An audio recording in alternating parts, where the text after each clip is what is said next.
공자 높은 산을 우러러보며 큰 길을 간다. 가난했던 어린 시절, 공자는 노나라 창평에 있는 추라는 마을에서 태어났다. 그의 선조는 공방숙 때에 송나라에서 노나라로 갔는데 공방숙의 아들이 백하이고 백하의 아들이 공자의 아버지였다. 공자의 아버지는 공흘이며 자는 숙량이었다. 그는 안씨 집안의 딸을 제취로 맞아 이구의 신에게 빌어 공자를 낳았으니 노나라 양공 서기 551년이다. 공자는 태어났을 때 머리의 모양 때문에 언덕구자를 써서 구라고 이름 지었다. 또 다른 이름은 중리였다. 부친이 사망하며 어머니는 노나라 서울 동쪽에 있는 방산에 남편의 모수를 만들었다. 부친의 무덤이 어디 있는지 알고 싶어 했으나 가르쳐주지 않았다. 아버지의 묘소도 모르고 자라던 공자는 상처로 남아 제사 지내는 신용을 하고 놀았다. 모친이 사망하자 부친의 무덤을 모르는 공자는 부모의 묘소를 만들 수 없었다. 그래서 그는 모친의 유해를 임시로 묻었다. 부친의 장례 때 수레를 끈 사나이의 어머니가 부친의 무덤을 가르쳐 주어 그제서야 합장했다. 공자의 대부 계시가 잔치를 베푼 일이 있다. 계시의 가신인 양호가 공자의 얼굴을 보고 말했다. 너 같은 놈은 올 곳이 못 된다.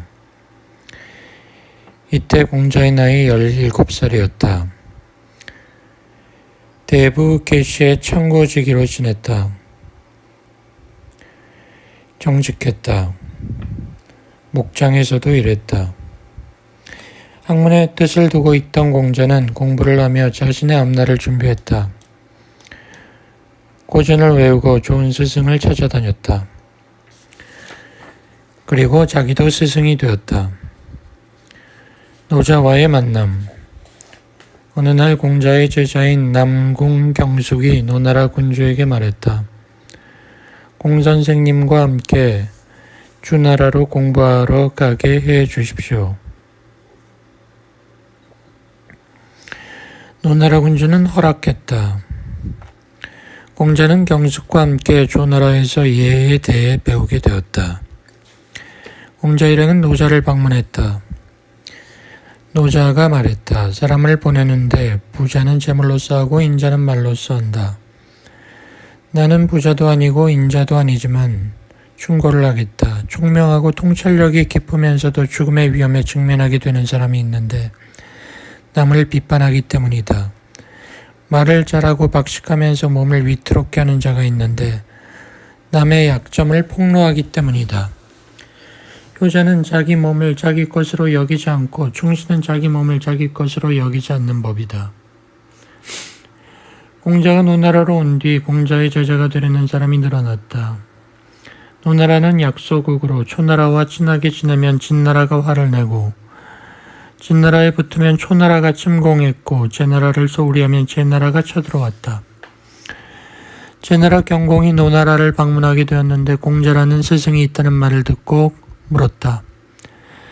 진나라 목공이 나라도 작고 변들이 국가였지만 전국의 패자가 되었던 이유는 무엇인가? 공자가 말했다. 진나라는 나라가 작아도 뜻이 웅대했고 변들이 국가지만 행동이 정당했습니다. 목공은 노예였던 백리를 발탁해 3일간 대화를 나눈 후 그에게 정사를 맡겼습니다. 목공은 천하의 왕자도 될 수 있을 정도입니다. 경공은 그 후로 노나라 현자로서 공자를 기억하게 되었다. 공자가 35세 때 노나라 소공은 사소한 일을 이유로 나라 안에서 실력자인 계평씨를 처벌하려 했다. 당시 닭싸움으로 인해 계평자가 후소백에 대해 법도에 어긋난 처사를 했기 때문이다. 소공이 계평자를 체포하기 위해 출동시키자 계평자도 맹시 손숙씨와 손잡고 반격을 가하여 소공의 군대를 격파했다. 결국 소공은 제나라로 망명을 해야 했다. 노나라의 정치 질서는 무너져 내리기 시작했다. 실망한 공자는 제나라로 갔고 대부 고소자의 가신으로 지냈다. 제나라에서는 음악이 발달했다. 음악 담당 관리를 찾아가 가르침을 청했다. 순임금이 만든 소곡에 감명받아 침식을 잊고 배우게 되었다. 제나라 군주 경공이 소문을 듣고 공자를 불렀다. 예전 노나라에서 만났을 때 공자의 사람됨에 tam복했던 경공은 어떻게 해야 나라를 잘 다스리는지 물었다.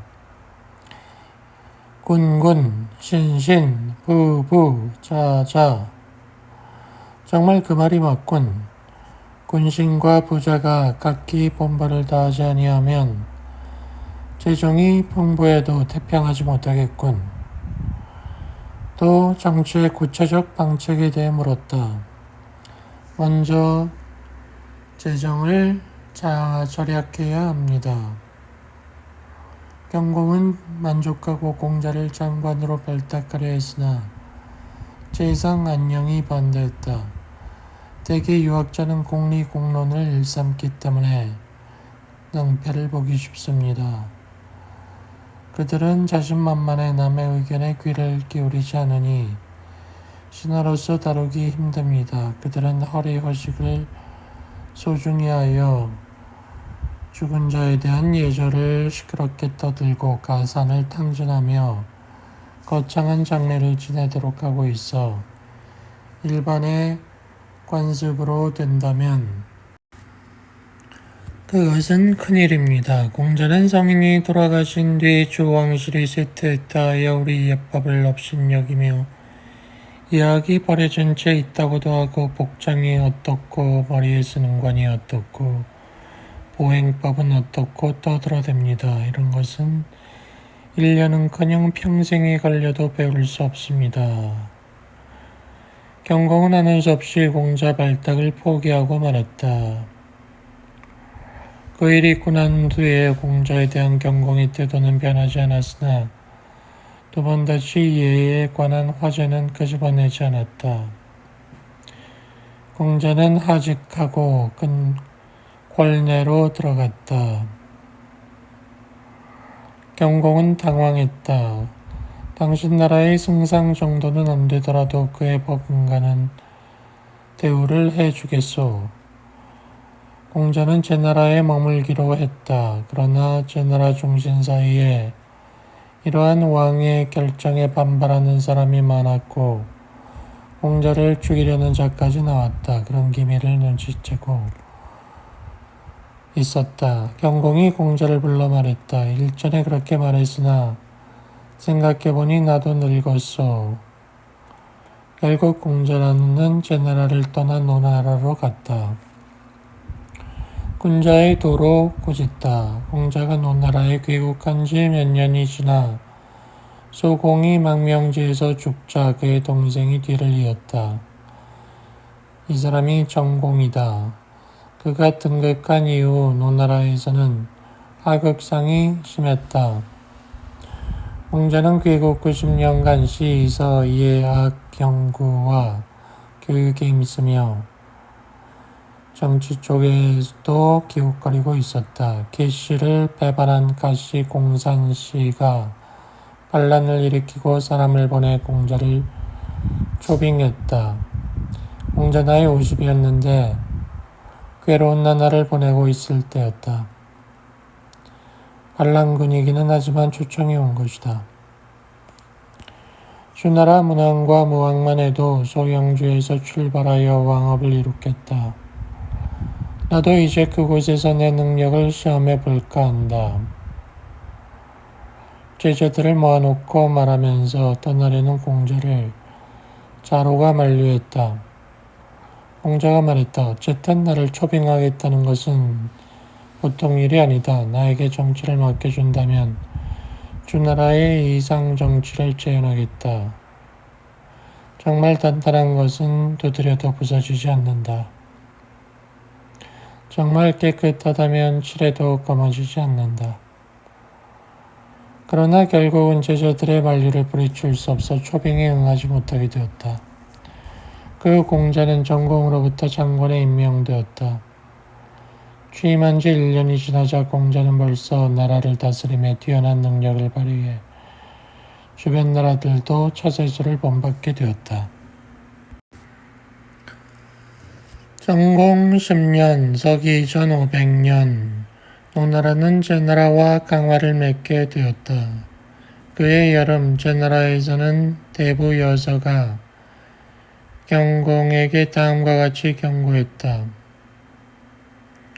노나라는 공자를 등용한 이래 국력이 강화되고 있습니다.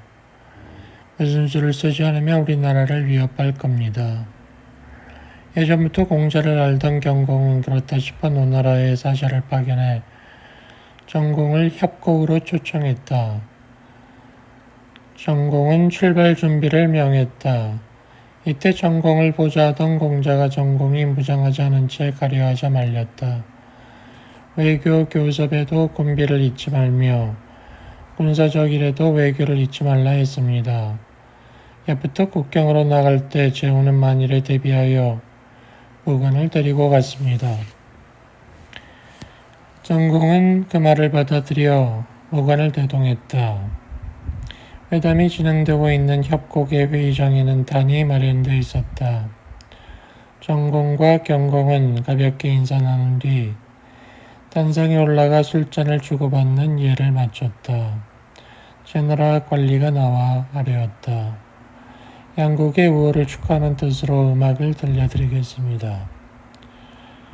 경공이 고개를 끄덕이자 요란한 북소리가 울리며 창칼을 든 무용수가 등장했다. 위험을 느낀 공자는 앞으로 나가 두 손을 맞잡은 채로 예를 갖추고 소리쳤다. 두 나라의 군주가 회견을 하고 있는 곳에서 오랑캐의 음악은 안 됩니다. 제나라 관리는 퇴장을 명했으나 무용수들은 퇴장하지 않고 경공의 지시를 기다렸다. 경공이 퇴장 신호를 보내자 그제서야 퇴장했다. 제나라 관리가 또 말했다. 궁중 음악은 어떨까요? 다시 경공이 고개를 끄덕이자 광대 배우들이 춤을 추며 나타났다. 공자가 말했다. 비천한 몸으로 제후를 우롱하는 행위는 안 됩니다. 광대와 배우는 처형되었다. 경공은 지혜와 예의 면에서 공자를 당할 수 없음을 깨닫게 되었다. 회담을 마치고 귀국하자 신하들을 꾸짖었다. 노나라 신하들은 군자의 도로 군주를 보좌하는데 우리나라는 오랑캐의 길만을 쫓는 신하뿐이다. 과오를 범한 경우 소인은 입으로 수습합니다만 군자는 행동으로 사죄합니다. 경공은 노나라에게서 빼앗은 땅들을 반환하고 사절을 정공에게 보내어 사죄를 했다. 관직을 버리다. 정공 14년 서기 496년 공자는 제상의 자리에 올랐다. 이에 공자는 기뻐했는데 제자가 공자의 표정을 보고 말했다. 공자는 희로애락을 표현하지 않는데 왜 그러십니까? 그렇긴 하지만 윗자리에 앉아 수완을 발휘하고 아랫사람의 의견에도 귀를 기울인다는 것. 이것도 나쁘지 않다. 중국 역사상 족적을 남긴 성인들 중 현실적 정치의식이 앞서 있던 공자였기에 이런 모습이 있었던 것이다. 공자는 노나라의 정치를 혼란시킨 대부 소정묘를 죽이고 적극적으로 정치개혁을 단행했다. 그 결과 3개월이 지나자 양과 돼지를 파는 자들이 값을 속이지 않고 길에 떨어진 물건에 손대는 자가 없어졌다. 제나라 경공은 노나라의 내정이 안정되어 감을 전에 듣고 불안감에 사로잡혔다. 이러다가 노나라가 천하의 패자가 되겠다. 차라리 지금 땅을 분할해 노나라에 양도하는 게 낫겠다. 대부 여서가 말했다. 땅을 양도해 주기 전에 노나라를 교란하여 보는 것이 어떨까요? 제나라는 미녀 80명을 선발해 관능적 가무를 배우게 하고 장식한 마차 30대에 이들을 태워 노나라 군주에게 주기로 했다. 소문이 퍼지자 개환자가 가서 한번 보더니 날마다 몰래 구경하러 갔다. 이들에게 빠진 개환자는 전공을 남문으로 데리고 갔으며 마침내 두 사람은 하루 종일 여자들의 가무에 빠져 정사를 놓았다. 자로가 공자에게 말했다. 노나라를 떠나야 되겠습니다. 공자가 말했다. 얼마 후면 하늘에 제사를 모신다. 만약 그날 예식에 따라 대부들에게 제물이 보내진다면 희망은 있다. 개환자는 제나라로부터 민녀를 받아들이고 거기에 정신 팔려 정사를 방치했다. 그러면서 제일이 되어도 신하들에게 제물을 보내지 않았다. 공자도 노나라를 떠나기로 했다. 길을 떠난 지 하루가 지나자 공자는 노나라 남쪽 국경에 가까운 둔이라는 마을에 있었는데 이때 태사기라는 관리가 쫓아왔다. 왜 떠나십니까? 내가 노래로 답하겠네.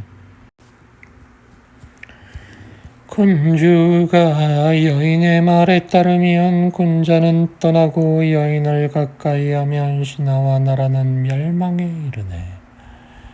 유유자적 마음을 비우고 여생을 지내리라.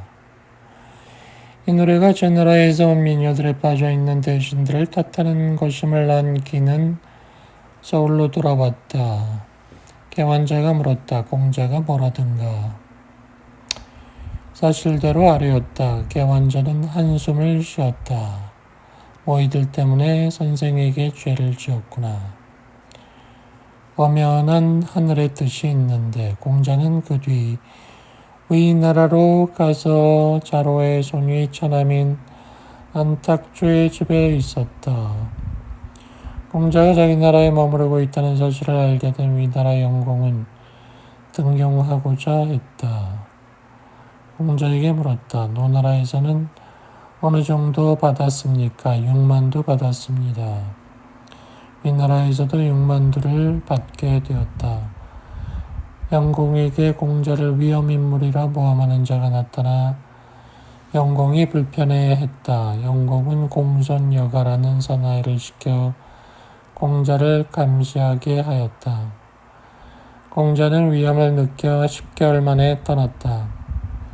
공자 일행은 진나라에 가기로 하고 도중에 송나라의 광지방에 이르렀는데 그때 공자의 말을 끌던 마부가 성벽을 가리키며 말했다. 제가 전에 왔을 때는 저기 무너진 곳으로 들어갔습니다. 이 말을 듣게 된 주민 하나가 이건 분명 노나라의 계시에 가신 양호가 도온 것이라 착각을 했다. 양호는 전에 광지방에서 소란을 일으킨 일이 있었는데 공자가 양호와 닮았기 때문이다. 공자 일행은 포위당해 구금됐다. 닷새째 공자 일행으로부터 떨어져 사라졌던 애제자 안회가 왔다. 왔구나. 어떻게 선생님보다 제가 먼저 죽을 수 있겠습니까?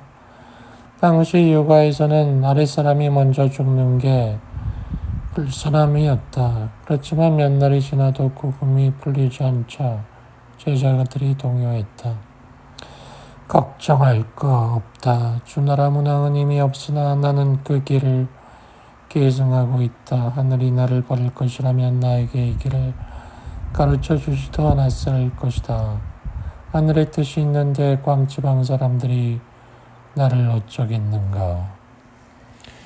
그 후 공자는 제자 한 사람을 위나라 대신에 가신으로 보내 겨우 풀려날 수 있었다. 이 일이 있고 난 다음 위나라의 포지방에 잠시 머물러 있다가 1개월 후 위나라 서울로 다시 돌아와 대부인 거백옥의 집에 몸을 의탁했다. 당시 위나라 영공에게는 남자라는 부인이 있었는데 그녀는 송나라 왕자를 불러들여 정을 통하고 있었다.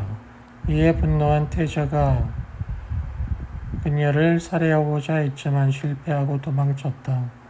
이런 전력을 가지고 있는 부인이 공자의 호기심을 가지고 심부름꾼을 보내 이렇게 말했다. 우리 죽음과 친교를 갖고자 원하는 분은 누구나 먼저 나를 만나게 되어 있습니다. 나도 선생을 만나고 싶소. 공자는 찾아갔다. 남자 부인은 휘장 저쪽에 있었다. 방에 들어간 공자가 북쪽을 보며 고개를 숙이자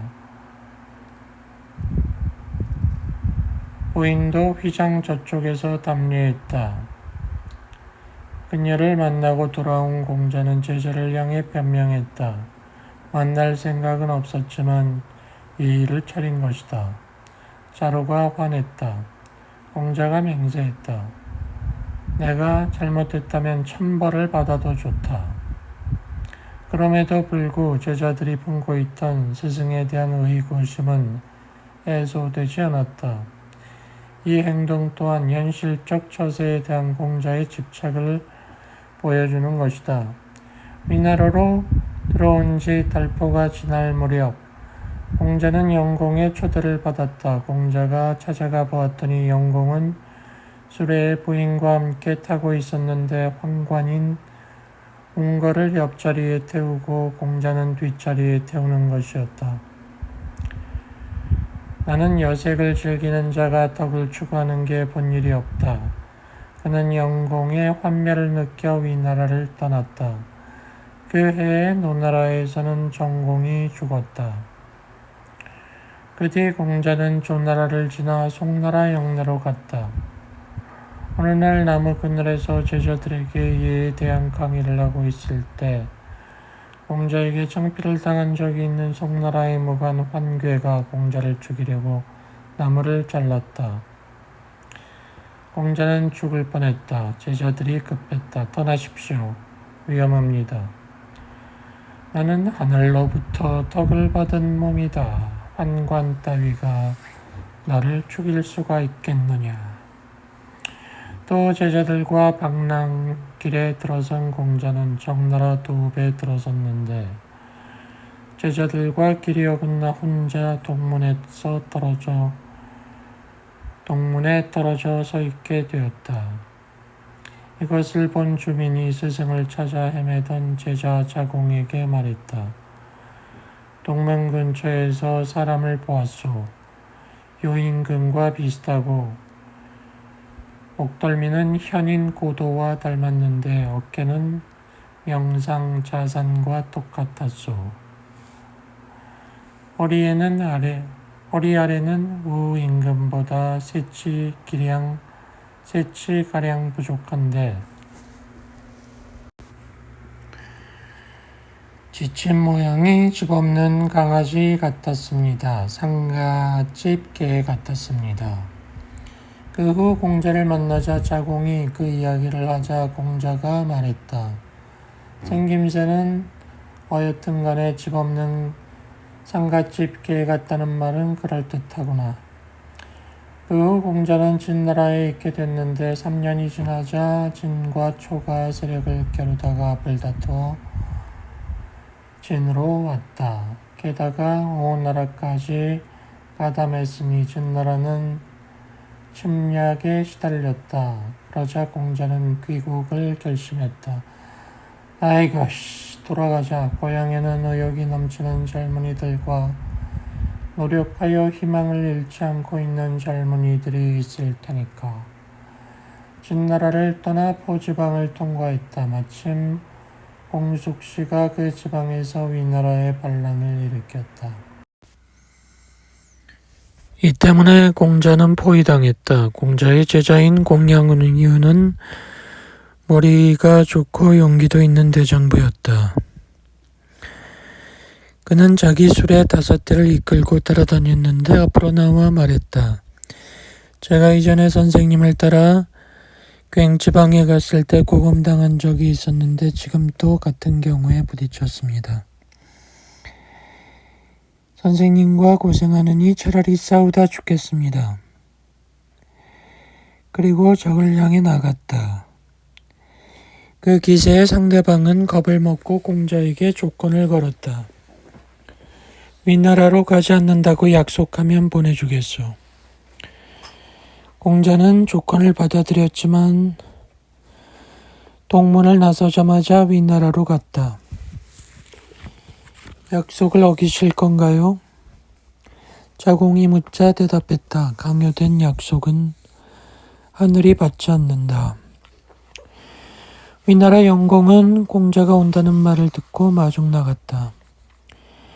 공숙시 일당을 죽이고 싶은데 좋은 방법이 있겠소. 있소.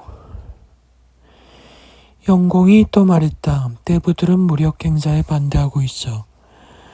그러나 포는 우리나라의 유충주의니 토벌해야 한다고 생각하오. 포 사람들은 너도 나도 토벌군에 가담할 것입니다. 그래서 토벌할 대상은 5명에 지나지 않습니다. 지금 토벌한다면 뜻을 이룰 겁니다. 영공은 만족한 듯했으나 말뿐이었다. 국정을 게을리하고 있었던 것이다. 공자를 등용하지도 않았다. 공자는 한숨을 내쉬었다. 은자의 충고, 공자의 방랑은 계속되었다. 위나라에서 조나라, 조나라에서 위나라, 다시 진나라, 채나라, 섬나라. 어느 날 두 개울이 만나는 곳에서 장저와 걸닉이라는 두 사나이가 밭을 갈고 있었다. 자로에게 가서 마차가 건널 수 있는 곳을 물어보라 했다. 장저가 물었다. 고삐를 잡은 저 사내가 누군가? 공자입니다. 노나라 공자? 그렇습니다. 공자라면 남에게 묻지 않아도 알 텐데 왜 그러나?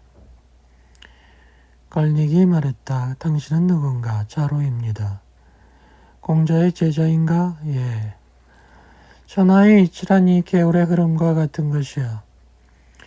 이 도도한 개울의 흐름을 사람의 힘으로 바꿀 수 있겠는가? 이것도 안 되고 저것도 안 된다고 잔소리하며 다니는 사람을 따라다니는 것보다 우리들처럼 세상 자체를 피하는 게 나을 걸세. 자로가 돌아왔다. 공자가 말했다. 그렇다고 해서 인간으로 태어난 이상 짐승처럼 살 수도 없지 않은가. 전하의 도가 있다면 나도 바꾸려 들지 않았을 것이다.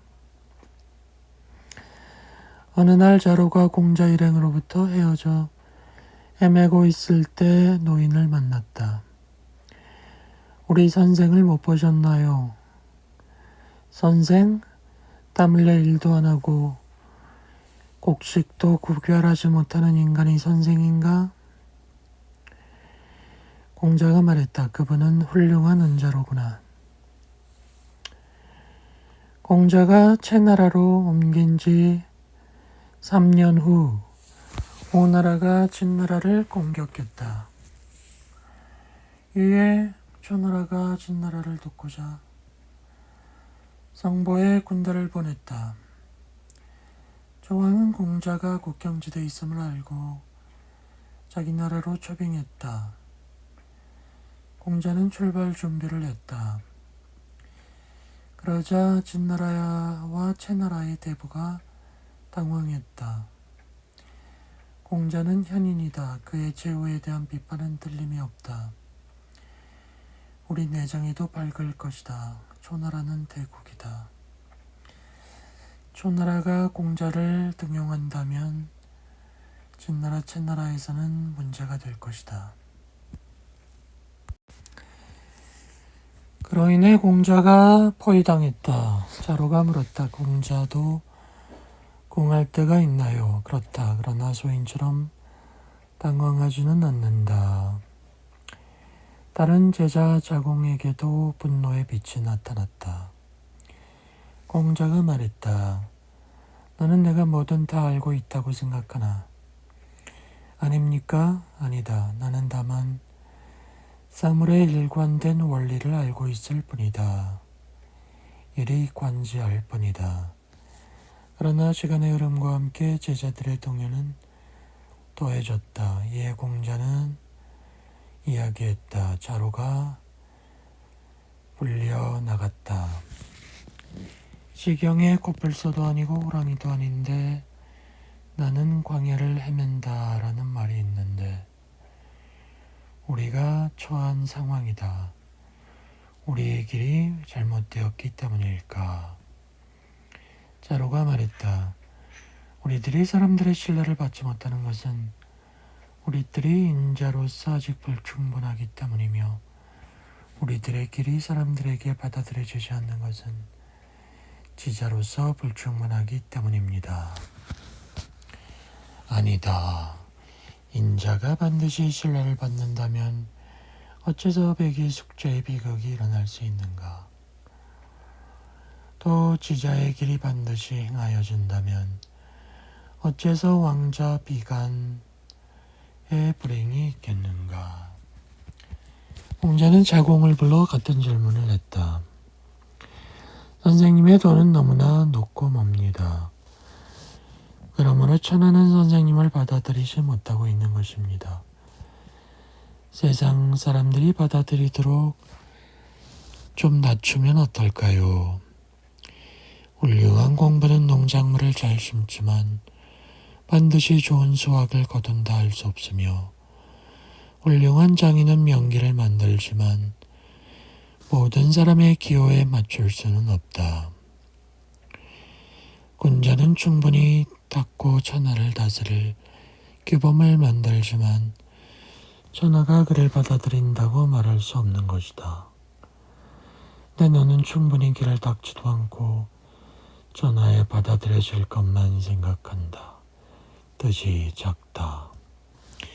아누에게도 물어봤다. 아누이가 대답했다. 선생의 도는 너무나 높고 멉니다. 그러므로 천하는 선생님을 받아들이지 못합니다. 그래도 선생은 계속 가야 합니다. 받아들여지지 않는 것은 문제가 아닙니다. 우리가 길을 닦지 못한다면 그것은 우리의 수치입니다. 우리가 길을 닦고도 등용되지 않는다면 그것은 위종자의 수치입니다. 받아들여지지 않은 후 군자의 진가가 드러나는 겁니다. 훌륭하도다. 내게 재산이 많이 생긴다면 나는 너의 관리인이 되고 싶다. 그 공자는 자공을 초나라에 보내 구원을 청했다. 초나라의 소왕이 군사를 파견하여 보호했기 때문에 일행은 벗어났다. 소왕은 공자에게 700리 땅을 주면서 기용하려 했다. 초나라 영윤이 반대했다. 왕께서 제후에게 사자를 보내는 사람 중 자공만한 인물이 없습니다. 장군 중에 자로만한 사람이 없습니다. 그럼 관리 중에 자로만한 사람도 없습니다. 옛날 주나라 문왕은 100리 땅을 가진 제후였으나 천하의 왕자가 되어 있습니다. 지금 공자가 넓은 땅을 얻고 현명한 정치를 펼친다면 조나라는 추녀 끝을 빌려준 대가로 안채를 빼앗길 것입니다. 그러자 소왕은 공자를 기용하지 않았다. 그해 서기전 489년 가을 조나라 소왕이 죽었다. 공자의 가장 강력한 후원자가 간 것이다. 공자는 떠나야 한다고 느꼈다. 공자가 초나라를 떠나기 전 개인 취급을 받던 저벼가 노래하며 공자의 수리 앞을 지났다. 봉황이여, 어째 그리 덕이 쇠했는가? 지난 일은 탓하지 않겠다. 그래도 앞일은 이제 말해줘야지. 그만하면 됐다. 정치가의 앞날은 위태롭다. 이 노래를 들은 공자는 수레에서 내렸지만 사나이는 사라졌다. 공자는 초나라를 떠나 위나라로 돌아갔다. 63세이다.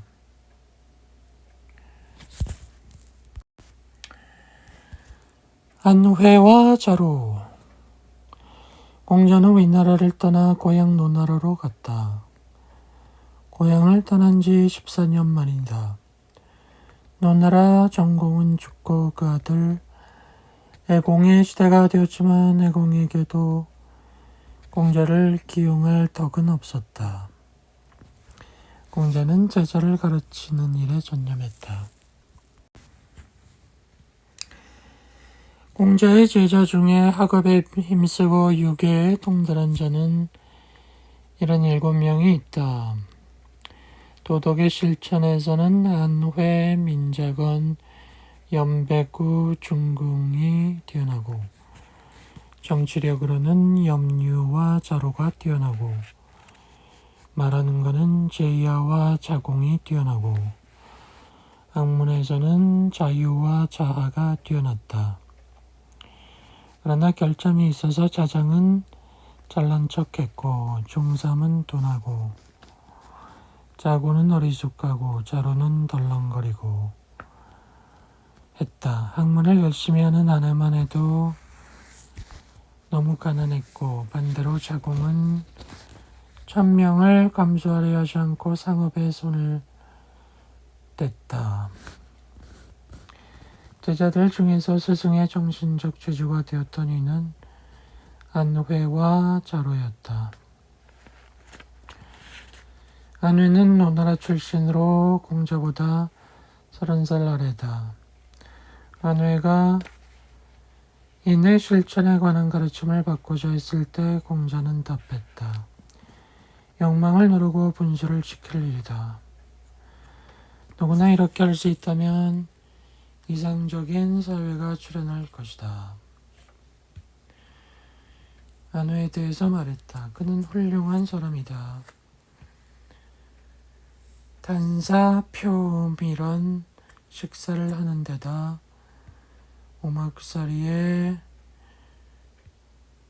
불과한 집을 가지고 있다. 보통 사람이면 불평도 하련만 그는 도닦는 즐거움에 도취되어 있다. 바보 같다. 그런데 생활 태도를 보고 있으면 빛이 난다. 누가 뭐라 해도 바보라고 할 수 없는 사람인 것이다. 아내는 등용되면 전략을 기울이고 무시당하면 한 구석에서 태연히 살고 있다. 이런 행동을 할 수 있는 사람은 아내와 나뿐이다. 아내는 너무 가난해서 29살 때 머리가 하얗게 됐고 요절했다. 아내가 죽자 공자가 울었다. 아내가 입문하고 나서는 다른 제자들이 나와 더욱 가깝게 지내려고 했는데 그 후 애공이 말했다. 선생 제자 중에 학문을 정말 좋아하는 사람이 누굽니까? 안회입니다. 그는 학문만 생각했으며 자기 감정에 치우쳐 남에게 불쾌감을 주지 않았습니다. 같은 잘못을 2번 다시 하지 않았습니다. 노자. 노자는 초사람으로 성은 이, 이름은 이, 자는 백양, 호는 담이다. 그의 관직은 주나라 도서관 기록관이었다. 공자가 주나라 갔을 때 이에 대해서 물어보자 말했다. 그대가 말하는 성인들도 그 몸과 뼈는 썩어 없어지고 말만 남아있다. 군자는 때를 잘 만나면 높은 벼슬에 나아가게 되지만 때를 만나지 못하면 하찮은 인생으로 지낸다. 내가 듣기에 뛰어난 장사치는 가진 것을 깊이 감추어 겉으로는 아무것도 없는 듯이 행동하고 덕이 가득한 군자 또한 겉모습은 어리석다고 한다. 그대의 모습을 보니 교만함과 욕심이 가득하다. 덕은 그네가 갖고 싶다고 생겨나는 게 아니다. 그런 것은 그대의 영혼과 육신에 도움을 주지 못한다. 내가 그대에게 말하고자 하는 것은 이것뿐이다. 노자는 허무의 철학을 중심으로 삼아 그 또한 스스로 숨어 이름이 드러나지 않도록 하였다. 주나라에 살고 있던 그는 나라가 쇠해지자 떠나기로 작정하고 함곡관에 이르렀다. 관령 윤희가 말했다. 선생님께서는 은퇴를 위해 몸을 피하시니 언제 다시 그 뜻을 뵐지 모르겠습니다. 저를 위해 가르침을 남겨주십시오. 이에 노자는 상하 2편으로 이루어진 도덕경을 써서 전해주고 사라졌다. 노자는 160세를 살았다고 하고 200세를 살았다고 한다. 세상에서 노자를 배우는 자는 유학을 배척하고 유학자도 노자 학문을 배척한다. 길이 같지 않으면 함께 도모하지 않는다는 것은 이런 경우일 것이다. 장자는 몽 지방 출신으로 이름은 주였다. 그 지방에서 하급 관리로 일하고 있던 그는 박식해서 모든 학문에 막힘이 없었다. 그의 학문은 노자 사상에 있었다. 그의 저서 또한 10만 자에 달하는 방대한 것이었다. 어부, 도척, 거엽 3편은 공자의 지시자를 비방함으로써 노자의 가르침을 알리는 것이었다. 그의 저술은 사실이 아닌 내용과 비판이 많았음에도 문장은 훌륭하고 이론이 뛰어났다. 그의 가르침은 바다와 같았고 구애가 없었다. 현실 속에 사는 왕이나 대신들에게는 받아들여질 수 없었다. 초나라 위왕은 그를 귀하게 여겨 재상으로 영입하겠다는 뜻을 전했다. 장주는 말했다. 천금이라면 돈으로는 큰 돈이며 재상이라면 높은 벼슬이다. 그러나 그대는 제사의 제물로 바쳐지는 소를 모르지 않을 것이다. 제사상에 올라가는데 그 순간 돼지우리 속에 더러운 돼지를 부러워한들 무슨 소용이 있겠는가. 돌아가라. 내 곁에 머물므로써 나를 욕되게 하지 마라. 내가 더럽혀주고자 한다면 스스로 더러운 진흙더미 속으로 뛰어들어가는 편이 즐거운 일일 것이다. 누군가에게 얽매여 죽을 때까지 몸을 구차하게 만들고 싶지 않다. 한비자. 한비는 한나라의 왕족 집안 출신이다. 그는 혁명 법술을 좋아했으나 근본 학문은 황제 노자다. 한비는 말더듬이로서 유세는 잘못했으나 저술에는 뛰어났다. 이사와 함께 순자 문화에서 공부했는데 이사는 한 수 아래였다. 한비자는 인재 등용에 있어 개인적 관계를 버리고 능력을 중시하며 지위를 막론하고 엄격하게 법을 적용시켜야 한다고 했다. 목적을 위해서는 수단을 가리지 말아야 한다는 주장을 한다. 그의 가르침은 반유교적이었다. 백성을 대대덕으로 하라는 유교 가르침을 반대하였다. 종기난 사람을 그냥 그 사람이 하고 싶은 대로 놓아둔다면 죽을 수 있으므로 아파하더라도 종기를 칼로 째야 하듯이 옳은 일을 위해서라면 강제로라도 백성을 이끌어야 한다는 것이다. 그 후 외침을 받은 한나라의 국토는 깎이고 국력은 쇠해졌다. 그는 왕에게 글을 올려 제안하였으나 한왕은 수용하지 않았다. 한비는 한나라 군주가 나라 법을 올바르게 세우고 군주 권위를 확립하며 부국강병을 꾀하고 현명한 신하를 임용하는 일에 힘쓰지 않는 것을 안타까워하였다. 유학자는 학문을 빙자해 국법을 문란하게 하고 무사들은 무력으로 나라의 법을 혼란스럽게 만든다. 나라가 대병할 때는 주위에서 호의호식하는 간신배와 함께하다가 나라가 위기에 닥치면 무사들을 임용하니 나라가 기르는 인재는 정작 나라의 위기를 맞아서는 쓸모가 없다 하며 한탄했다. 그는 강직한 자들이 간신 틈에서 밀려나 배척받는 현실을 안타까워하여 과거 군주들의 역사로부터 정치의 성공과 실패를 찾아 10만 자가 넘는 글을 썼다. 한비자다. 그 책은 고분, 오두, 내외저, 설림, 세난 등으로 나뉘어져 있다. 세난은 유세의 어려움을 서술한 것이다. 뛰어난 글이었음에도 자신은 친구 이사의 배신으로 진나라에 가서 죽었다. 일반적으로 유세의 어려움은 나의 지식으로 상대방을 설득하기 어렵다는 것에 있는 것이 아니다. 나의 언변으로 상대에게 내 의사를 전하기가 어렵거나 나의 의견을 납득시키기가 어려운 데 있는 것도 아니다. 유세의 어려움은 상대방의 심리 상태를 파악하여 그의 마음속 품은 뜻에 나의 의견을 맞추어 넣기가 어렵다는 점에 있다.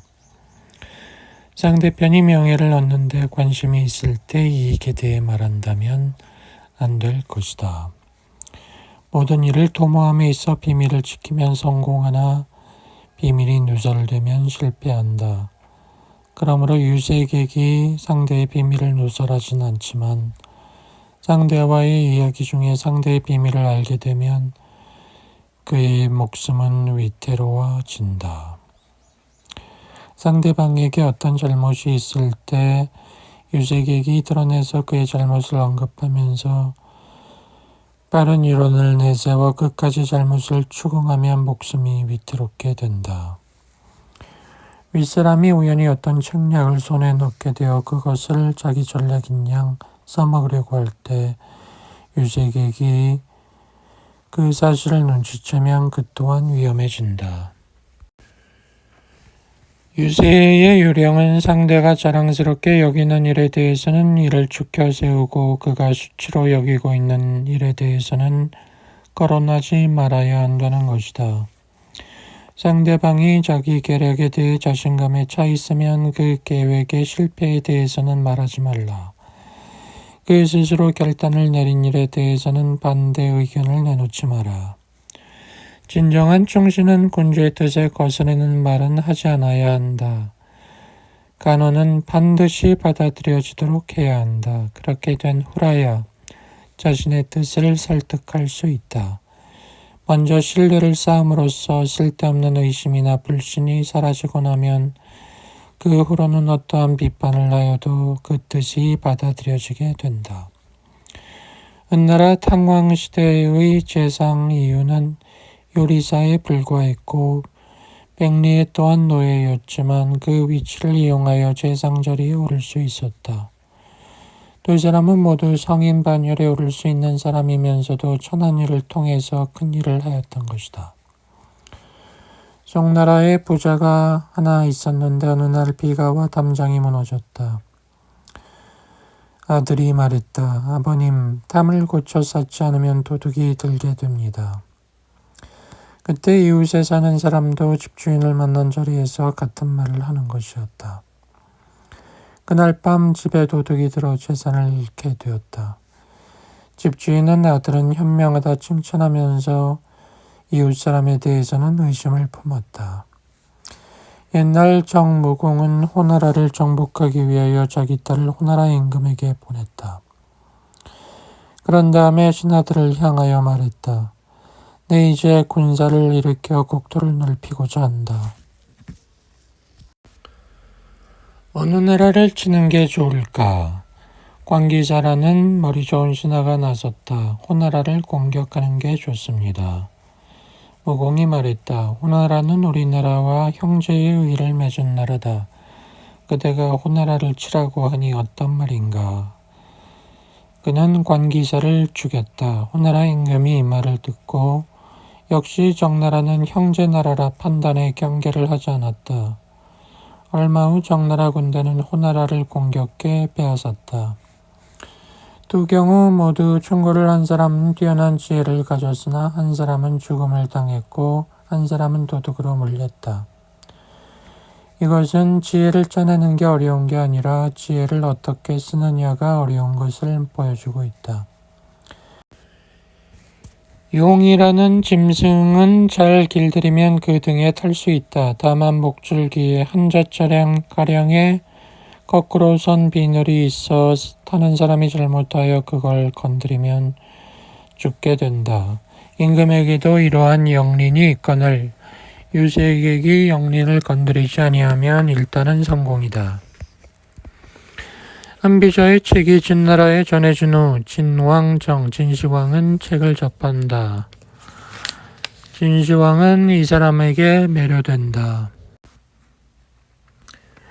진나라 왕은 안비자를 얻기 위해서 한나라를 공격해서 안비자를 얻는다. 그러나 이자는 안비자를 총애하고 자신을 총애하지 않게 될 것을 두려워하여 한비자를 모함한다. 그리고 한비자를 결국 죽게 만든다. 대세공이 말한다. 노자가 중히 여긴 도라는 것은 허무하고 스스로 변화한다. 그의 글은 이해하기 어렵다. 장자는 노자의 도덕을 풀어 자유분방한 해석을 가했는데 귀결점은 자연이다. 안비자는 법률에 의한 판단을 먹줄을 그어 놓은 것과 같이 하여 실제 상황에서는 옳고 그름이 명확하나 너무 각박하여 인간미가 적다. 이들은 도가 사상으로 출발했지만 깊은 사상은 노자라고 하겠다.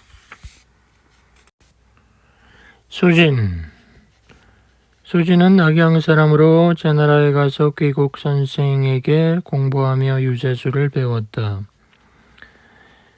그는 뜻을 펴려고 했지만 기용되지 않았다. 그는 책보따리를 걸머쥐고 집시는 옆구리에 매달고 돌아다녀야 했다. 집에 돌아오니 아내는 본체 만취했다. 부모도 입을 열려 하지 않았다. 소진은 탄식했다. 아내는 남편으로 알지 않고 형수는 시동생으로 보지 않으며 부모도 나를 모르는 채 하는구나. 이 세상에 태어난 이상 지위와 재산을 우습게 생각할 일이 아니구나. 입신양명을 하지 못한다면 어찌 대장부라 할 수 있겠는가. 이후 소진은 현실에 적용할 수 있는 학문을 하기 위해 갖고 있는 책을 훑어보다가 강태공의 병법서인 음부경을 찾아내고 그 책을 독파했다. 그 책은 병법서라기보다 독심술을 다루고 있었다. 1년 만에 최마술을 독심술을 통달했다. 이 비법으로 군주들을 설득하리라. 소진은 즉시 주나라 현왕을 찾아가 만나고자 했으나 허락받지 못했다. 진나라로 가서 가까스로 왕을 만났다. 진나라는 동쪽으로 함곡간과 황하를 끼고 있으며 서쪽에는 한중, 남쪽은 파촉, 그리고 북쪽은 대와 마가 있어 하늘이 베푼 좋은 산천을 자랑합니다. 진나라 백성에게 병법을 가르치게 되면 전하를 통일할 겁니다. 왕이 말했다. 새도 깃털이 다 자라기 전에는 날 수 없는 법이요. 우리나라는 토대가 없습니다. 그런데 천하 통일이라니. 진나라는 상황을 처형한 직후였기 때문에 유색객들에 대한 평판이 좋지 않았다. 소진은 조나라로 갔다. 조나라에서도 환영받지 못했다. 연나라로 갔다. 1년 만에 왕을 만났다. 연나라 왕을 위하여 유세를 펼쳤다. 합종책략이었다. 중원의 모든 나라들이 힘을 합해 진나라에 대항하라는 것이었다.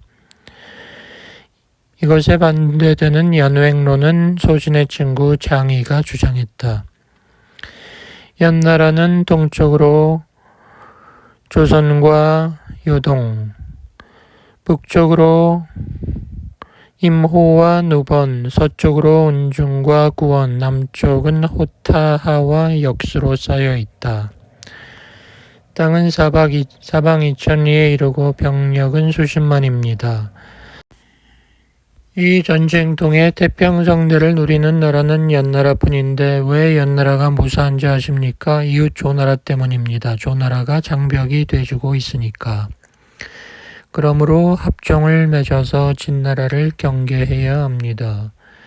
연나라 왕이 긍정했다. 그런데 우리 연나라는 작은 나라이고 밖으로는 조나라와 제나라가 있으니 그대가 천하의 합종을 이루어 연나라를 평안하게 해준다면 당신을 따르겠소. 왕은 소신에게 마차와 황금 비단을 주어 조나라로 향하게 했다. 합종을 제안했다. 나라의 정책으로는 백성을 편안하게 하는 것 이상이 없습니다. 그런데 백성 안정의 근본은 외교이며 외교의 방향이 잘못되면 백성의 안정이 안 됩니다. 이를테면 제나라와 진나라를 모두 적으로 삼는다면 백성은 안정될 수 없습니다. 진나라에 의지해서 제나라를 공격해도 안정이 안 됩니다. 지금 문제는 합종이냐 연횡이냐 선택뿐입니다. 오늘날 산동지방에서 조나라보다 강한 나라는 없습니다.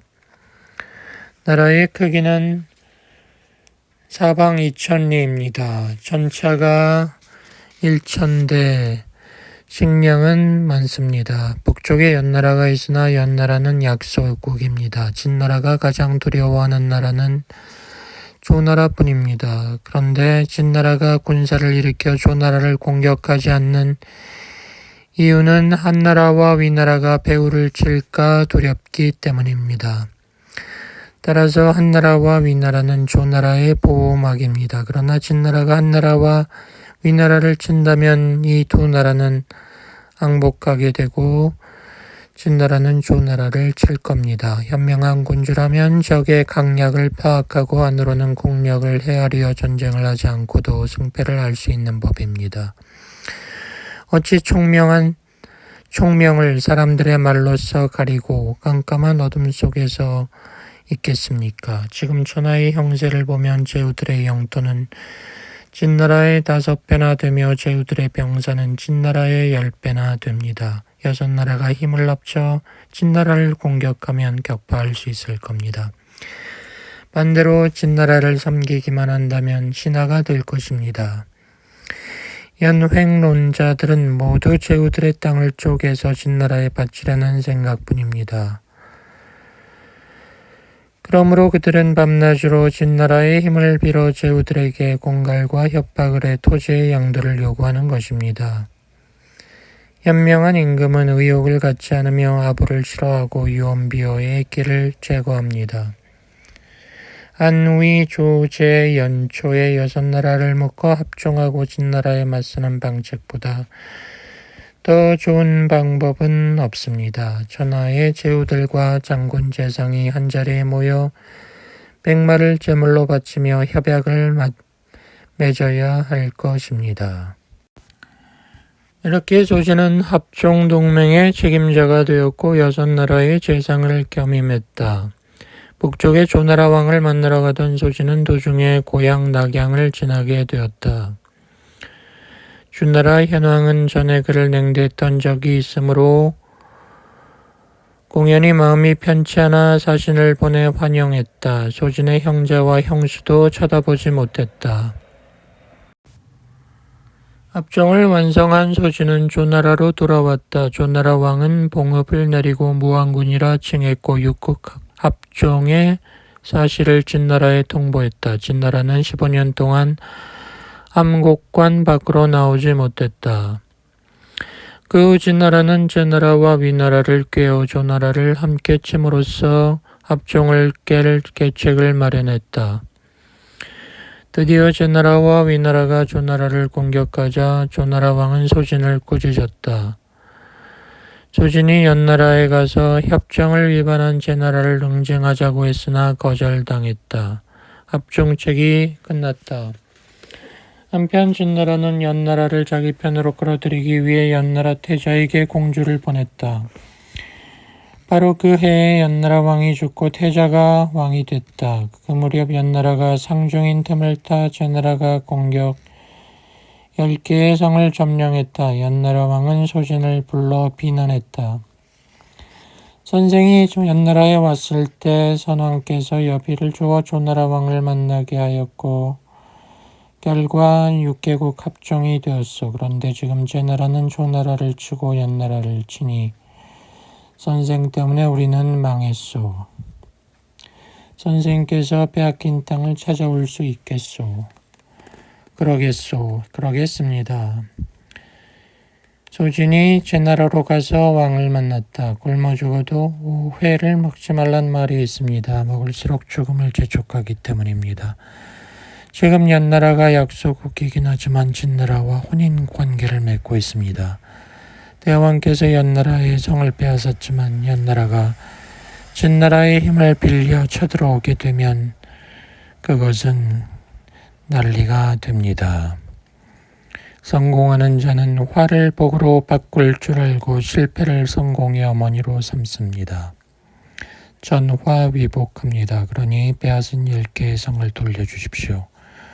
그러면 연나라는 기뻐할 것이며 진나라 왕도 기뻐할 것입니다. 옛날 환공께서 노나라에게서 빼앗은 땅을 대가 없이 돌려줌으로써 패자가 되었듯이 대왕도 폐업을 이룰 것입니다. 제나라 왕은 빼앗은 성을 연나라에게 돌려주었다. 그 후 소진은 제나라에 머물고자 했으나 비방이 솟구쳤다. 그는 이곳저곳 나라를 팔고 두 마음을 품고 있는 자다. 반란을 일으킬 것이다. 이에 소진은 피신하여 연나라로 돌아왔지만 연나라 왕은 그를 냉대했다. 소진은 연나라 왕을 만나 말했다. 저는 낙양에서 태어난 서생입니다. 임금께서 저를 중용하시어 제나라 사신으로 보내주셨습니다. 다행히 제나라로부터 10개 성을 되돌려 받게 되어 더욱 두터운 신임을 받을 줄 알았는데 임금께서는 저를 복직시키지 않고 있습니다. 누군가 중상모략을 했기 때문입니다. 임금이시여, 충의와 신의를 지킨다고 해도 죄를 받을 수가 있는 것입니다. 어떤 사람이 먼 지방으로 발령을 받아 집을 떠나 있을 때 그 처가 다른 남자와 통정했습니다. 그가 돌아오자 정부가 불안해했습니다. 그 여자는 술에 독을 타놓았다고 말했습니다. 남편이 오자 부인은 하녀에게 역주잔을 들려 남편에게 권하게 했습니다. 독을 탄 사실을 알고 있었던 하녀는 괴로웠죠. 사실을 말하자니 당장 부인이 쫓겨날 것이고 알리지 않으면 주인이 죽기 때문이죠. 하녀는 일부러 넘어져 약주를 바닥에 쏟아버렸습니다. 주인은 화를 내며 하녀를 때렸습니다. 한번 넘어져서 주인도 살리고 부인도 살렸지만 매를 맞게 된 것입니다. 충의와 신의를 다한다고 해서 죄를 받지 않는다고 할 수 없는 것입니다. 저의 경우가 그렇습니다. 그러자 연나라 왕은 다시 소진을 등용시켰다. 한편 소진은 연나라 왕의 어머니와 정을 통하고 있었다. 왕도 사실을 알면서도 그를 극진히 대우했다. 그러나 소진은 언젠가는 책임이 돌아올 걸 알고 있었기에 왕에게 제안했다. 제가 제나라로 가서 연나라를 위해 공작을 하겠습니다. 그렇게 하시오. 왕의 허락을 받은 소진은 연나라에서 죄를 지어 쫓겨났다는 소문을 내고 제나라로 갔다. 제나라는 왕의 고문에 임명시켰다. 그러나 시기하는 자들에 의해 죽게 되었다.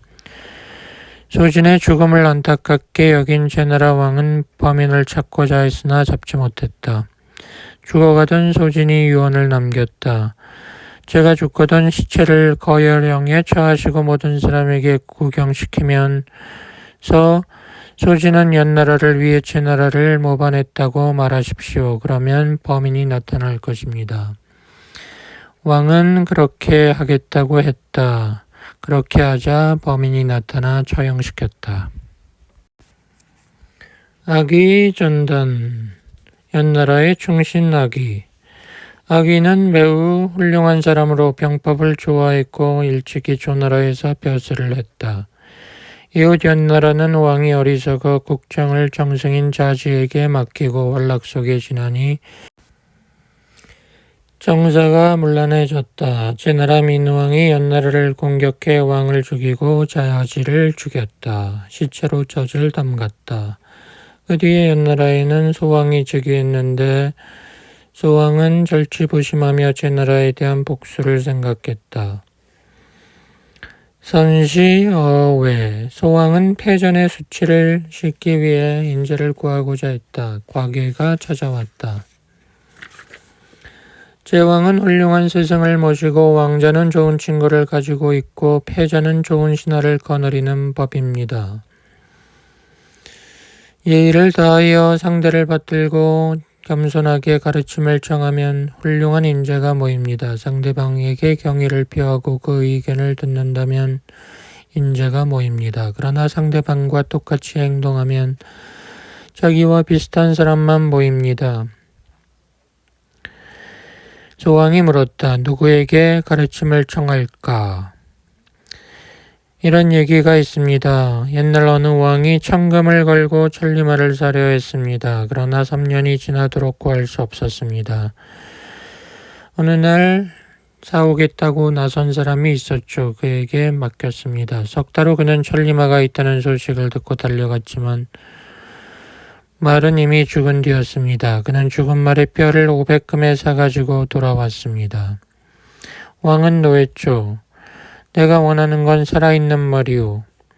죽은 말을 500금이나 주고 샀다는 소문이 퍼지면 살아있는 말은 훨씬 많은 돈을 줄 것이라 믿게 될 것이며 그렇게 되면 천리마가 모여들 것입니다. 그의 말대로 1년도 못 되어 천리마가 3마리나 모여들었다고 합니다. 대왕께서 인재를 구하고 싶으시면 먼저 이 사람 곽외부터 기용하십시오. 선시어외. 저와 같은 사람을 중히 쓰신다면 저보다 훌륭한 사람들이 모여들 것입니다. 소왕은 곽외를 스승으로 받들었다. 제나라에서는 취연이라는 현자가 스스로 찾아왔고 조나라에서는 극신이 찾아오는 등 훌륭한 인재가 모였다. 악의도 소왕이 인재를 구한다는 소문을 듣고 연나라에 찾아가 소왕을 만났는데 왕은 후대하였다. 그 후 28년이 흘러 당시 제나라는 강성하여 남쪽으로는 초나라를 격파했고 서쪽으로는 삼진의 군대를 무찔렀고 드디어는 삼진과 함께 진나라를 공격하고 송나라로 쳐들어갔다. 제나라의 영토는 1000리나 불어났다. 이렇게 되자 제나라 민왕은 교만해졌다. 어느 날 연나라 소왕이 제나라에 어떻게 복수할 수 있는가를 아기에게 질문했다. 대답했다. 제나라는 황공이 천하 패자로 군림했던 전통이 남아있고 인구가 많아 우리 연나라 힘으로는 어렵습니다. 복수하고자 한다면 연합을 해야 합니다. 연나라 소왕은 계책을 받아들여 그를 초나라에 보내 동맹을 맺고 또 초나라와 위나라에도 사신을 보냈다. 제후들은 제나라 민왕이 오만방자하게 다른 제후를 업신여기고 행동하는 것에 분개하던 터라 연나라와 함께 제나라를 공격하고자 했다. 연나라 소왕은 군대를 동원했는데 아기를 상장군으로 임명했고 이에 조나라도 아기에게 대장군의 직인을 주었다. 아기는 조한위연 5개국 연합군 총사령관이 되었다. 승리하였다. 다른 나라 군대는 제각기 본국으로 철수했다. 하지만 아기는 연나라 군사를 이끌고 공략하여 제나라 수도 임치까지 갔다. 제나라 민왕은 도망쳐 구석인 거지방만 지켰다. 임치를 점령한 아기는 보물과 재화를 연나라로 보냈다. 연나라 왕은 기뻐했다. 점령한 제나라 땅을 아기에게 주었다. 아기는 5년간 제나라의 70개 성을 점령했다. 이제 제나라에는 거와 증목 2개 성만 남았다. 증목을 지키던 장군은 전단이었다. 화우지진, 전단. 아기가 증목을 공격하고 있을 때 본국에서는 소왕이 죽고 해왕이 즉위했다. 아기와 해왕은 사이가 안 좋았다. 그런 사실을 알던 전다는 첩자를 연나라에 침투시켜 유언비어를 퍼뜨렸다. 제나라는 이제 2개 성밖에 남지 않은 소국이 되었다. 그런데 아기는 겉으로만 제나라의 토벌을 말하고 있을 뿐 속으로는 전쟁을 끌면서 자기가 제나라 왕이 되려고 한다. 증목도 마음만 먹으면 즉시 평정할 수 있음에도 공격하지 않고 있다. 제나라 사람들은 혹시 다른 장군이 임명되어 단숨에 속대밭이 되는 것을 두려워하고 있다. 아기에 대해서는 고마워하고 있다. 이런 소문이 떠돌자 연나라 해왕은 아기를 해임하고 기겁을 임명했다. 그러자 아기는 조나라로 도망갔고 평소 아기를 믿고 따랐던 연나라 병사들은 어이없어 했다. 전다는 성한 사람들에게 식사 때마다 반드시 뜰에 음식을 차려놓고 조상에게 제사 지내도록 했다. 그러자 새들이 몰려왔다. 사람들이 날아드는 새를 보고 놀랐다. 전다는 말했다. 신이 내려와 우리를 보호하고 있는 것이다. 이제 신이 직접 내려와 나의 스승이 될 것이다. 병사 하나가 말했다. 내가 그 스승이다. 전다는 병사를 불러 절을 올린 다음 스승으로 모시려 했다. 병졸이 장난친 것이라고 했다. 전다는 말했다. 아무 말 하지 말고 내가 시키는 대로 하게. 그리고 스승으로 모셨다. 명령을 내릴 때마다 스승인 신의 뜻이라고 덧붙였다. 전단이 말했다. 내가 두려워하는 것은 연나라 군대가 우리 포로들의 코를 베어 그들을 앞장 세우고 공격하면 패하게 될까 하는 점이다. 이 말을 들은 연나라 부대는 포로의 코를 베었다. 이를 본 성한 사람들은 자기도 코를 베이게 될까봐 두려워하여 죽음으로 성을 지키기를 다짐했다. 전달은 또 첩자를 보내 소문을 퍼뜨렸다. 연나라 군대가 성 밖의 무덤을 파헤치고 조상을 욕되게 하지 않을까 두렵다. 그러자 연나라 군대가 무덤을 파헤쳤다. 또 연나라 군대에 대한 적의가 타올랐다. 전단은 몸소 나무와 삽을 들고 병사들과 같이 일했다. 전달은 계획을 세웠다. 무장한 군사들을 모두 숨겨 노인들과 부녀자 어린아이들을 성 위로 올려보낸 다음 사자를 연나라 진영에 보내 항복을 약속했다. 연나라 군사들은 만세를 불렀다. 연나라 병사가 방심할 때 전단은 1000여 마리의 소를 모아 붉은 비단 옷을 만들고 오색으로 용을 그리게 하여 소에 입히고 칼날을 쇠뿔에 매단 다음 갈대를 쇠꼬리에 매단 후 기름을 붓고 그 끝에 불을 붙였다. 한밤중에 소를 연나라 진영으로 몬 다음 힘센 장사 5천을 뒤따르게 했다. 꼬리가 뜨거워진 소떼는 날뛰며 연나라 진중을 내달랐다.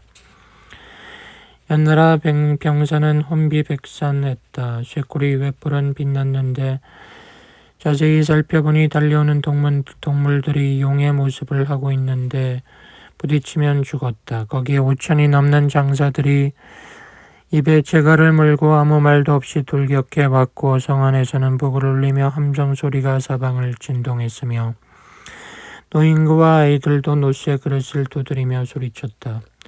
천지가 아수라장이 됐고 연나라 병사들은 도망가기 바빴다. 패주원은 연나라 군사를 정예병이 추격하니 가는 곳마다 연나라를 배반하고 전단하게 압사하여 순식간에 뺏겼던 70여 개 성을 되찾았다. 사마천은 말했다. 싸움이란 대치하여 싸울 때는 정통병법을 사용하고 적의 허점이 보일 때는 기묘한 계책으로 허점을 찔러 이기는 것이다.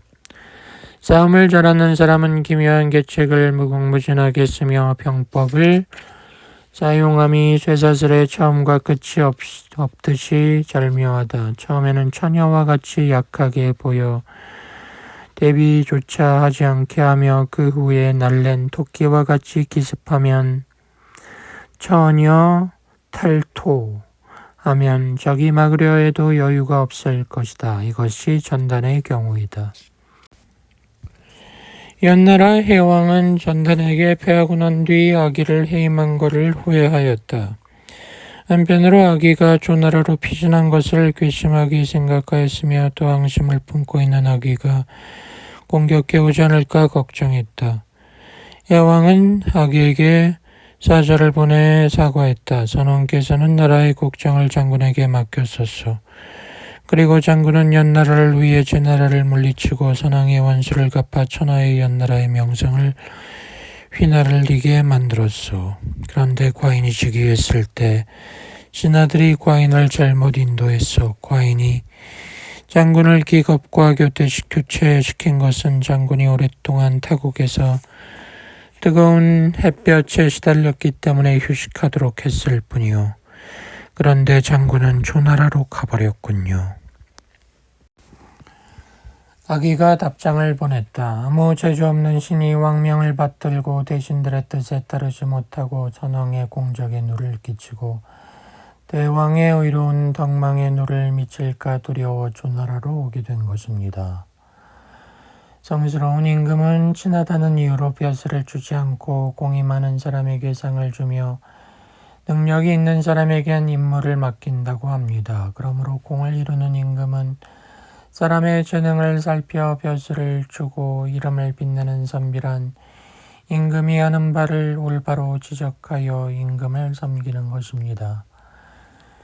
선왕께서는 보통 임금과 달리 고매하고 뛰어난 생각을 지니셨던 것으로 압니다. 선왕께서는 신에게 지위를 주셨는데 신은 과연 임무를 수행할 수 있을까 두려웠지만 명령에 따르면서 사양치 않았던 것입니다. 신은 제나라는 일찍이 황공이 패자로 있었던 전통도 있고 해서 대왕께서 제나라를 공격할 생각이라면 합종해야 한다고 말했습니다. 먼저 조나라와 동맹을 맺는 것이 중요하며 또한 회수 북쪽의 땅은 초나라와 위나라가 탐내고 있으므로 그 두 나라도 힘을 합칠 수 있을 것입니다. 라고 대답했습니다. 선왕께서는 그 의견을 받아들이고 신을 사신으로 조나라에 보냈고 신은 조나라와 동맹을 맺고 돌아와 군사를 일으켜 제나라를 공격했습니다. 하늘의 보살핌으로 조나라와 위나라도 선왕을 따라 군사를 제수 근처로 집결시켰고 곧 제나라를 쳐 격파했습니다. 그때 제나라와 보물과 전차, 무기, 증기한 물건들은 모두 연나라의 것이 되었죠. 현명한 임금은 공을 이루면 그것이 허물어지지 않으므로 그 이름이 남게 되며 현명한 선비는 이름을 세우면 그 이름을 해치는 일이 없으므로 후세까지 칭송이 된다고 합니다. 처음에 잘하는 사람이 반드시 끝맺음도 잘하는 것은 아닙니다. 옛날 오자서는 그의 의견이 함려왕에게 받아들여졌기 때문에 오나라가 초나라 서울까지 점령했지만 그 뒤를 이은 부차는 오자서의 의견을 받아들이기는커녕 그를 죽였습니다.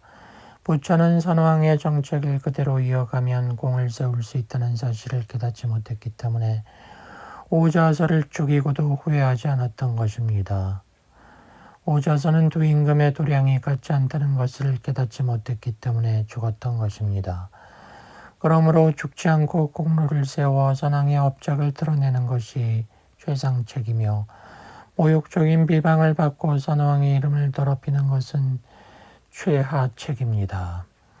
이미 연나라를 버리고 조나라로 도망친 크나큰 죄를 지은 신이 이제 연나라가 지친 틈을 노려 공격한다는 것은 생각할 수 없습니다. 군자는 사람과 교제를 끊고도 그 사람의 나쁜 점을 말하지 않으며 충신한 나라를 떠난 뒤에도 허물을 임금에게 돌려 자기의 결백을 주장하지 않습니다. 신은 어리석지만 자주 군자의 가르침을 들어왔습니다. 주위 사람의 말만 들으시고 멀리 떨어져 있는 신의 행동을 오해하실까 두려워 이렇게 편지를 드립니다. 이 글을 읽은 연나라 왕은 감동하여 아기의 아들을 중용하였다. 그 후 아기는 조나라와 연나라 사이를 왕래하며 다시금 연나라와 친하게 되었다. 연나라와 조나라는 똑같이 그에게 대신 벼슬을 내렸다. 그는 조나라에서 세상을 떠났다. 사마초는 말했다. 일찍이 제나라 괴통과 주보원은 아귀가 연나라 왕에게 보낸 편지를 읽을 때마다 책을 닫고 울지 않을 수 없었다고 한다. 한나라 고조 유방도 조나라의 옛 땅에 들렀을 때 아기의 자손이 아직 살아있는가를 물었다. 그랬더니 사람들이 악숙이라는 사람이 후손이라 대답했다. 유방은 그를 등용하여 화성군이라 했다. 연파 인상형 화씨의 구슬. 조나라 해문왕은 초나라에 이름난 구슬인 화씨의 구슬을 손에 넣게 되었다. 옛날 초나라 사람 변화가 초산에서 묘한 구슬을 발견하고 이를 초나라 여왕에게 바쳤다. 그러나 여왕이 감정사를 시켜 감정한 결과 돌이라는 결과가 나오자 변화의 왼쪽 발을 잘랐다. 그 후 무왕이 즉위하자 변화는 그 구슬을 다시 바쳤다. 이번에는 오른쪽 발이 날아갔다. 무왕이 죽고 문왕이 즉위하자 변화는 초선에 나아가 통곡하였다. 문왕이 그 소문을 듣고 그 구슬을 다듬게 하니 천하제일의 구슬이 되었고 화씨벽이라고 하였다. 조나라 왕이 화씨의 구슬을 손에 넣었다는 소식은 진나라에까지 퍼졌다. 구슬을 15개 성과 바꾸자는 제안을 가지고 진나라의 사자가 도착했다. 조나라 왕은 대장군 연파를 비롯해 종신들을 모아놓고 대책을 의논했다. 화씨의 구슬을 준다 해도 성을 줄 것 같지 않았고 구슬을 주지 않자니 침략당할 것 같았다. 누구를 진나라의 사신으로 보낼까 의논했다. 환관의 우두머리인 목현이 말했다. 저희 직객 중에 인상여가 있는데 한번 써보시지요. 제가 전에 죄를 짓고 연나라로 도망치려 한 적이 있었는데 그때 저를 말린 사람이 인상여입니다. 그는 저에게 연나라 왕과는 어떤 사이죠? 물었습니다. 일찍이 대왕을 수행하여 연나라 왕과 국경에서 만난 적이 있는데 연나라 왕은 친구가 되고 싶다고 했습니다. 그럴 말을 들었을 때 인상여는 저를 말렸습니다. 오히려 왕에게 용서를 빌라고 했습니다. 좋은 조언을 해주었기 때문에 그 사람을 보낼 만하다고 생각합니다. 왕은 인상여를 불러들였다.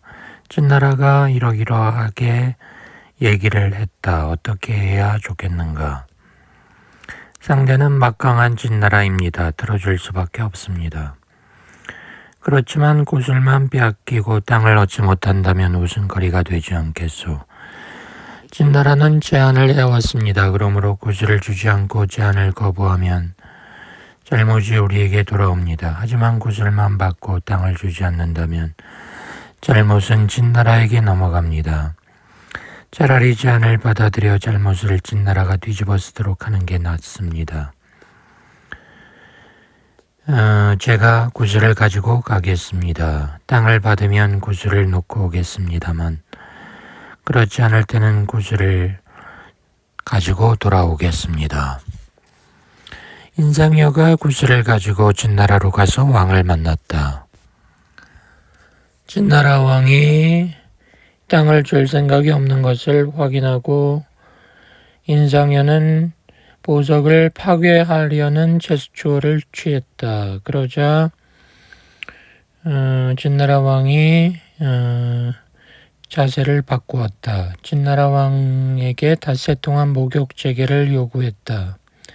그 사이에 인상여는 하인을 시켜서 구슬을 가지고 도망치게 했다.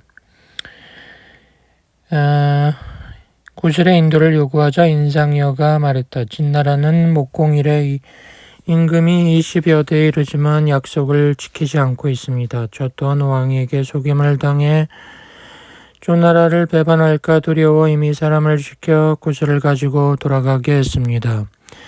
진나라는 강하고 조나라는 약합니다. 지금 진나라의 15개 성을 조나라에 주신다면 조나라가 구슬을 쥐고 있겠습니까? 제가 대왕을 속인 죄 죽어 마땅합니다. 저는 기꺼이 죽겠습니다만 대왕께서는 다시 의논해 주십시오. 진나라 왕은 분노를 감추지 못했다.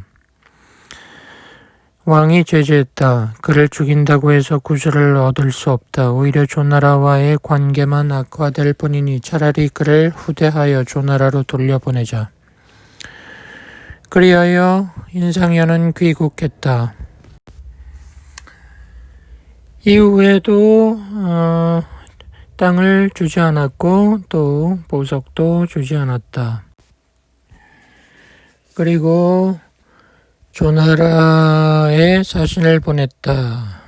상호 친목을 도모하고 싶으니 만납시다. 두려움에 떨던 조나라 왕은 가고 싶지 않았으나 연파와 인상여가 가라고 했다.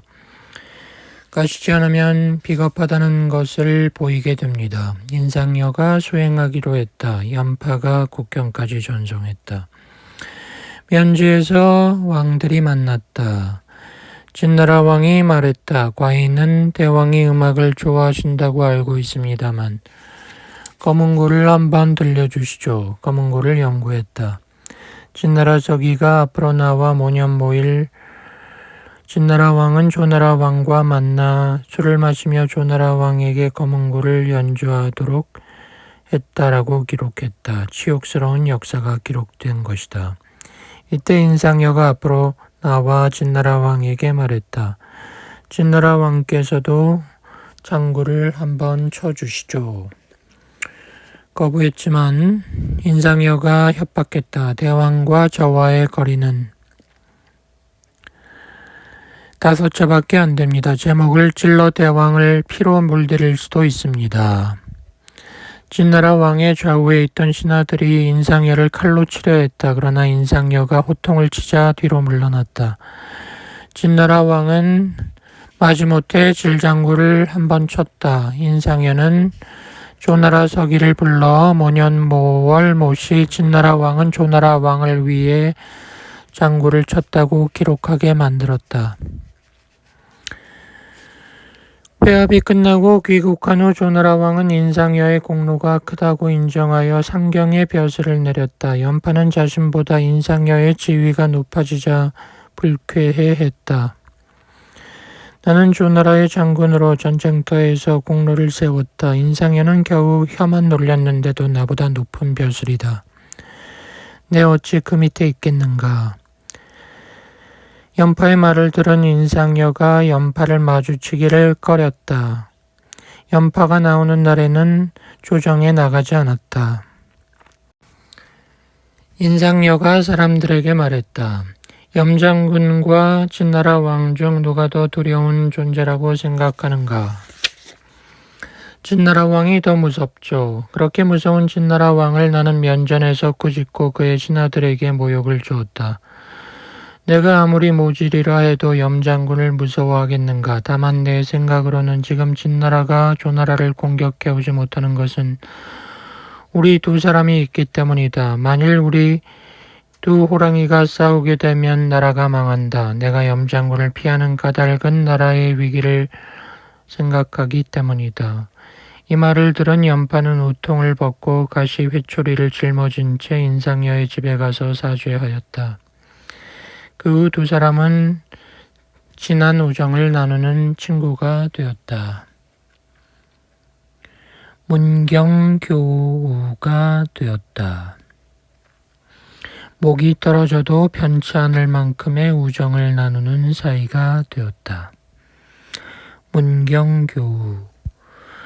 그 해에 연파는 제나라를 공격해 격파했으며 2년 뒤 또 제나라를 쳐 땅을 빼앗았다. 그로부터 3년 뒤에는 위나라의 박릉과 안양 지방을 공략해 점령했고 이듬해에는 인상여가 장군이 되어 제나라의 평읍까지 진격하였다. 다음해에는 조사 장군이 진나라 군대를 알려해서 격파하였다. 연파와 인상여, 명장 조사 장군으로 인해 조나라가 강해졌다.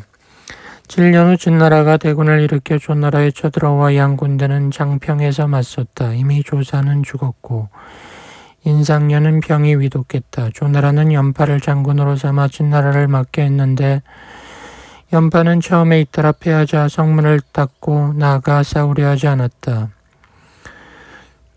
초조해진 진나라는 첩자를 보내 헛소문을 퍼뜨렸다. 조나라의 연파는 신경 쓰지 않는다. 오직 조사 장군의 아들 조괄이 장군에 임명될까 두렵다. 이 소문을 들은 왕은 연파를 해임하고 조괄을 임명했다. 인상녀가 말렸다.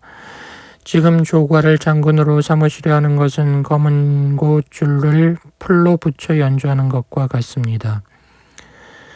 조괄은 임기응변을 모릅니다. 그러나 왕은 조괄을 임명했다. 결국 장평 싸움에서 공격을 시도하던 조괄은 포위당해 패했다. 조나라 병사 45만이 죽었고 조괄도 죽었다. 그 뒤에도 조나라는 여러 나라의 침략에 시달려야 했다. 그때마다 재기용된 연파 장군 때문에 나라를 지킬 수 있었다.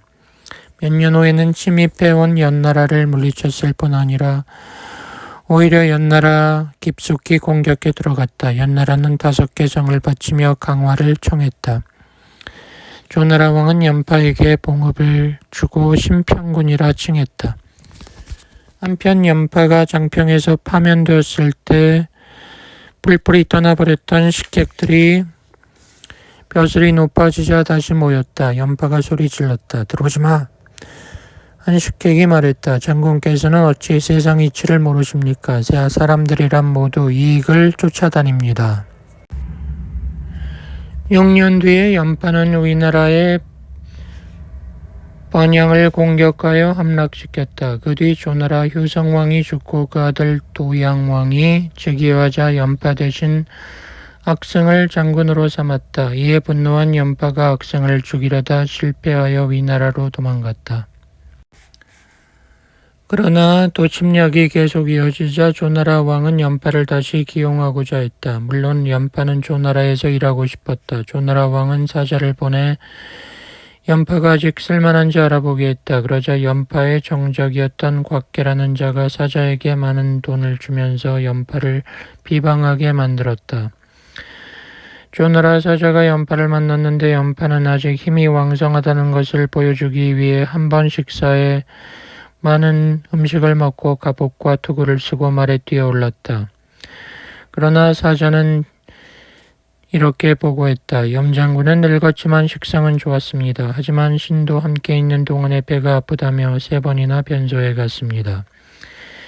이 말을 들은 왕은 연파가 늙었다고 생각하여 기용하지 않았다. 연파는 조국으로 돌아가지 못했다. 그는 항상 조나라 군사를 지휘하고 싶다라고 혼잣말을 했지만 끝내 초나라에서 죽었다.